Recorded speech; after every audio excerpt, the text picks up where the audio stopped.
샬롬 9월 23일 토요일입니다.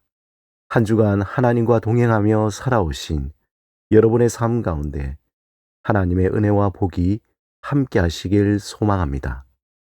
이 시간 시편 말씀을 읽고 묵상하며 하나님 앞에서 침묵으로 기도드리겠습니다. 시편 115편 10절에서 11절. 아론의 집이여 여호와를 의지하라. 그는 너희의 도움이시요 너희의 방패시로다. 여호와를 경외하는 자들아, 너희는 여호와를 의지하여라. 그는 너희의 도움이시요 너희의 방패시로다.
오늘 하나님이 우리에게 주신 말씀은 야고보서 2장 16절에서 18절입니다.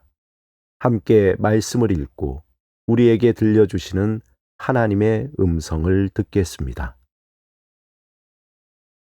너희 중에 누구든지 그에게 이르되 평안히 가라, 덥게 하라, 배부르게 하라 하며 그 몸에 쓸 것을 주지 아니하면 무슨 유익이 있으리요?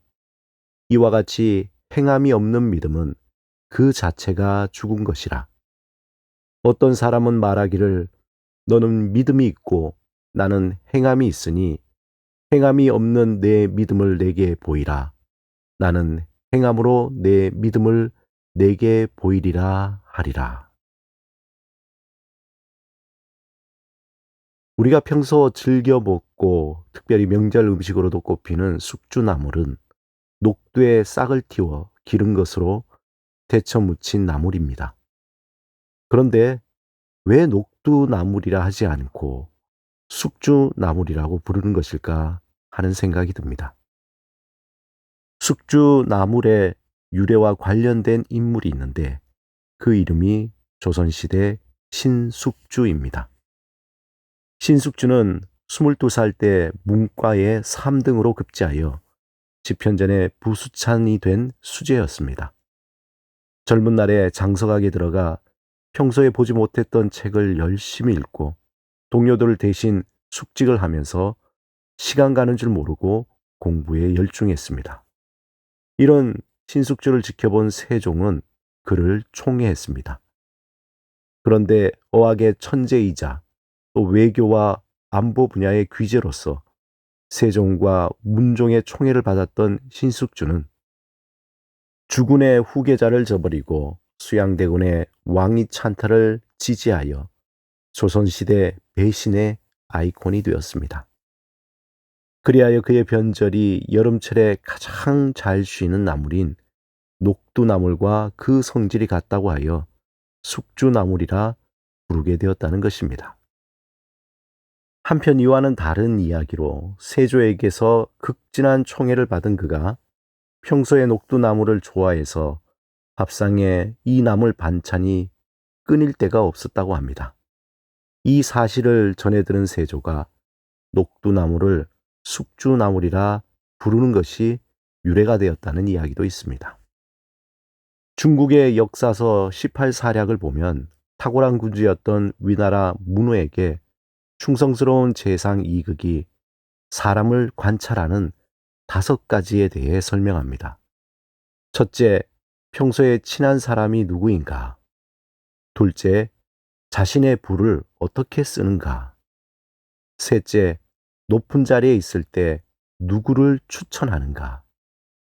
넷째, 어려운 처지에 있을 때 어떤 일을 하지 않는가? 마지막 다섯째, 가난할 때 부당한 것을 취하지 않는가입니다. 흔히 열 길 물속은 알아도 한 길 사람 속은 모른다라는 속담이 있듯이 사람의 진심을 아는 것은 그만큼 어렵기 때문에 그렇습니다. 그러므로 마지막 그가 하는 행동이 어떤 것인지 볼 때에 그의 진심을 알 수 있다는 것입니다.